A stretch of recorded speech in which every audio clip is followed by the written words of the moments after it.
আজকের ক্লাসে আমরা জানবো নাউন ফ্রেজ। নাউন ফ্রেজ জানার পূর্বে আমাদের জানতে হবে ফ্রেজ এই শব্দটার অর্থ কি। ফ্রেজ হচ্ছে একাধিক শব্দের সমষ্টি যেখানে সাবজেক্ট ভার্ব এগ্রিমেন্ট থাকবে না।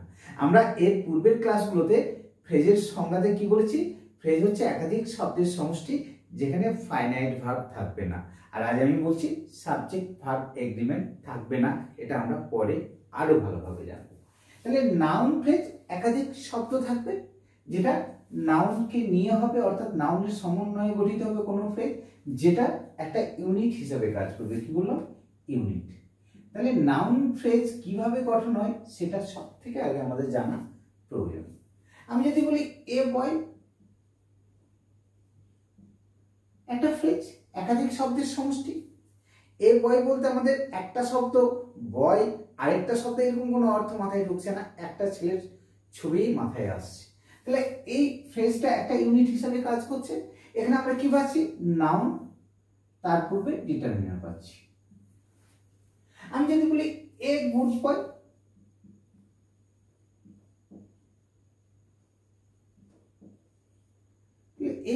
এটাও একটা ফ্রেজ। এক্ষেত্রেও কোনো ফাইনাইট ভার্ব নেই, এক্ষেত্রেও কোনো ফাইনাইট ভার্ব নেই। এক্ষেত্রেও এ গুড বয় মানে একটা ভালো ছেলের ছবি আসছে, একটা গুড বয়, তিনটে কিন্তু ছবি আসছে না, একটাই ছবি আসছে এবং একটাই ইউনিট হিসাবে কাজ করছে। তাহলে এক্ষেত্রে রুট ওয়ার্ড রূপে কাকে পাচ্ছি? বয়, যেটা একটা নাউন, কাউন্টেবল সিঙ্গুলার নাউন। এই বয়কে মডিফাই করছে কে? এই গুড। এই শব্দটা গুড কি আদপে একটা অ্যাডজেক্টিভ। আবার ডিটারমিনার রূপে কি বসছে? এ, অর্থাৎ এ ডিটারমাইন করে দিচ্ছে কটা ছেলে? একটা ছেলে। তাহলে আমরা ডিটারমিনার পাচ্ছি। আমরা নাউনের পূর্বে দুটো অ্যাডজেক্টিভ পাচ্ছি, ডিটারমিনারটাও অ্যাডজেক্টিভেরই অংশ। তাহলে এটাও একটা নমিনাল ফ্রেজ, এটাও একটা নমিনাল ফ্রেজ। আর নাউন ফ্রেজকে আমরা নমিনাল ফ্রেজ রূপেই বেশি জানি। কি বললাম? নাউন ফ্রেজকে আমরা নমিনাল ফ্রেজ রূপেই বেশি জানি। এরপর আমি যদি বলি এ ভেরি গুড বয়, এক্ষেত্রে চারটা শব্দ দিয়ে একটা ফ্রেজ তৈরি হয়েছে। বয়, নাউন, কেমন বয়, গুড বয়। তাহলে অ্যাডজেক্টিভ কেমন গুড, ভেরি গুড, অ্যাডভার্ব, এক্ষেত্রে ডিটারমিনার। তাহলে নাউন ফ্রেজের মধ্যে অ্যাডভার্বও থাকতে পারে। তাহলে আমরা সংক্ষেপে যদি বলি তাহলে একটা নমিনাল ফ্রেজ কিভাবে গঠন করবে? ডিটারমিনার থাকবে, মডিফায়ার থাকবে,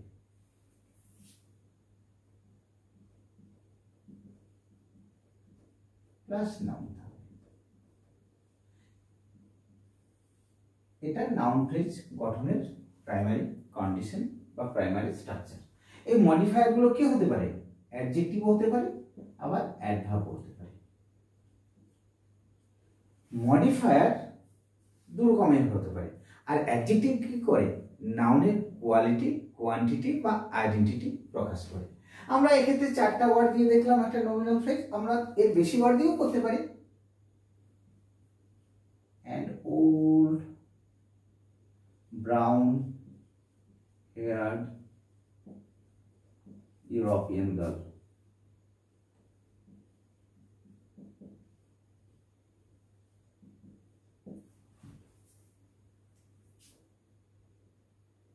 লেডি। এক্ষেত্রে নাউন পাচ্ছি।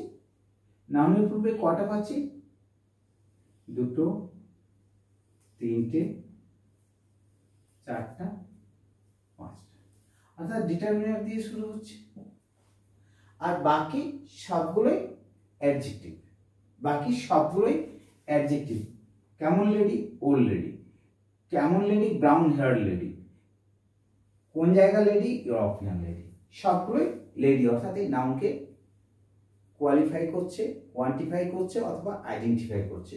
তাহলে আমরা একটা নাউন ফ্রেজ একাধিক অ্যাডজেক্টিভ নিয়েও গঠন করতে পারি, অথবা একটা নাউন ফ্রেজ মডিফায়ার থাকবে, যে মডিফায়ারগুলোর মধ্যে অ্যাডভার্বও থাকতে পারে, যে অ্যাডভার্বগুলো তার পরবর্তী কোনো অ্যাডজেক্টিভকে বিশেষিত করে। আমরা এখনো পর্যন্ত নমিনাল বা নাউন ফ্রেজের স্ট্রাকচার জেনেছি। আমরা এরপর জানবো এই নাউন বা নমিনাল ফ্রেজ বাক্যে কোথায় কোথায় ব্যবহার হয়, কিভাবে ব্যবহার হয়। আমরা নাউন চ্যাপ্টারে একটা জিনিস শিখেছিলাম, কি নাউন ইকুইভ্যালেন্ট।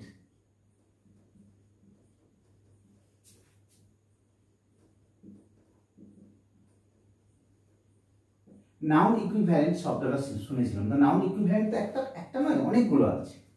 সেখানে নাউন তো নিজে হবে, নাউনের পরিবর্তে প্রোনাউন হতে পারে, নমিনাল ফ্রেজ হতে পারে, ইনফিনিটিভ হতে পারে,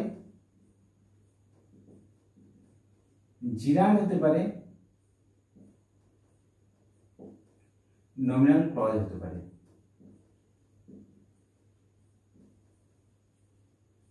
আমরা নমিনাল ফ্রেজ নিয়ে আলোচনা করছি। আর নাউনের অবস্থানও আমরা জানি। নাউন বাক্যে কিভাবে বসতে পারে? Subject of a verb, object of a verb, object of a preposition, complement,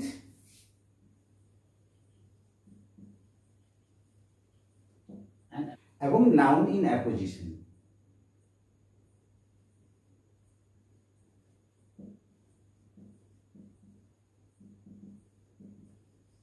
তাহলে নাউন যদি বাক্যে সাবজেক্ট অফ এ ভার্ব হতে পারে, অবজেক্ট অফ এ ভার্ব হতে পারে, অবজেক্ট অফ এ প্রেপোজিশন হতে পারে, কমপ্লিমেন্ট হতে পারে, অথবা নাউন ইন অ্যাপোজিশন রূপে বাক্যে ব্যবহার হতে পারে, তাহলে নমিনাল ফ্রেজও বাক্যে সাবজেক্ট অফ এ ভার্ব হতে পারে, অবজেক্ট অফ এ ভার্ব হতে পারে, অবজেক্ট অফ এ প্রেপোজিশন হতে পারে, কমপ্লিমেন্ট হতে পারে, অথবা নাউন ইন অ্যাপোজিশন রূপে বাক্যে ব্যবহার হতে পারে।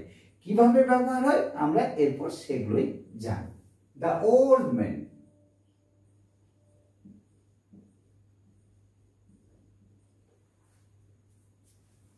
bought some old books for his reading. একটা বাক্য লিখলাম, একটা বৃদ্ধ লোক কিছু বই কিনলেন তার পড়ার জন্য, কিছু পুরনো বই। তাহলে দি ওল্ড ম্যান একটা ফ্রেজ পাচ্ছি এখানে, নাউন, ওল্ড অ্যাডজেক্টিভ, ডিটারমিনার। তাহলে এটা বাক্যে সাবজেক্ট রূপে ব্যবহার হয়েছে। তাহলে এই নমিনাল ফ্রেজটা বাক্যে subject of a verb, object of a verb কে বসেছে some old books. Books noun, countable plural noun. আমরা ওল্ড পাচ্ছি অ্যাডজেক্টিভ, সাম ডিটারমাইন করছে, ডিটারমিনার রূপে ব্যবহার করছে। তাহলে এই সাম ডিটারমিনার রূপে বাক্যে ব্যবহার হয়েছে।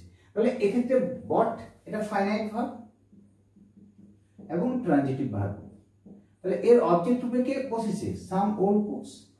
তাহলে এই স্ট্রাকচারটা দেখে কি বলতে পারছি? এটা একটা নমিনাল ফ্রেজ। তাহলে nominal phrase subject of a verb হতে পারে, অবজেক্ট অফ এ ভার্ব হতে পারে।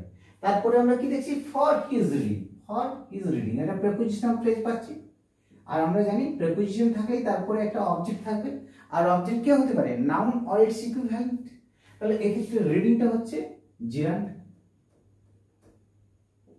হিজটা হচ্ছে পজিটিভ অ্যাডজেক্টিভ। তাহলে হিজ রিডিং এটা হচ্ছে এনপি, নমিনাল ফ্রেজ। তাহলে আমরা প্রথম বাক্যের মধ্যে কি দেখলাম? যে নাউন বা নমিনাল ফ্রেজ বাক্যে সাবজেক্ট অফ এ ভার্ব রূপে ব্যবহার হতে পারে, অবজেক্ট অফ এ ভার্ব রূপে ব্যবহার হতে পারে, অথবা অবজেক্ট অফ এ প্রেপোজিশন রূপেও ব্যবহার হতে পারে।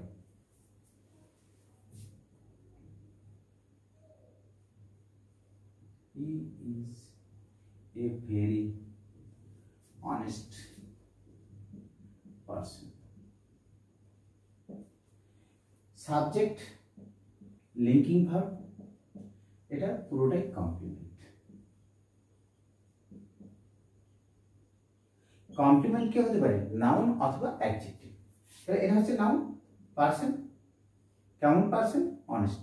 অ্যাডজেক্টিভ কেমন অনেস্ট? Very honest. অ্যাডভার্ব এটা হচ্ছে determiner.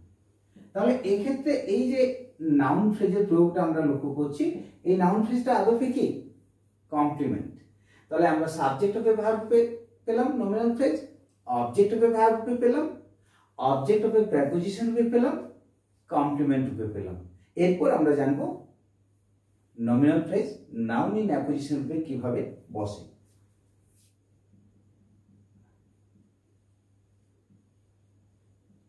A great poet wrote Gitanjali.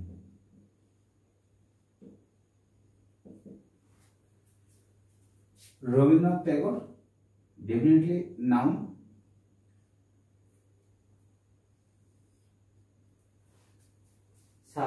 ক্রিয়াপদ এর সাবজেক্ট রূপে আর.এন. টেগোর এবং এ গ্রেট পোয়েট, দুটো নাউন কাছাকাছি বসেছে। প্রথম নাউনের পরিপ্রেক্ষিতে দ্বিতীয় নাউনটাকে কি বলবো? Noun in apposition. এক্ষেত্রে পয়েন্টটা হচ্ছে নাউন, কেমন point? Great point. Adjective determiner. এই যে পুরো ফ্রেজটা নমিনাল ফ্রেজ,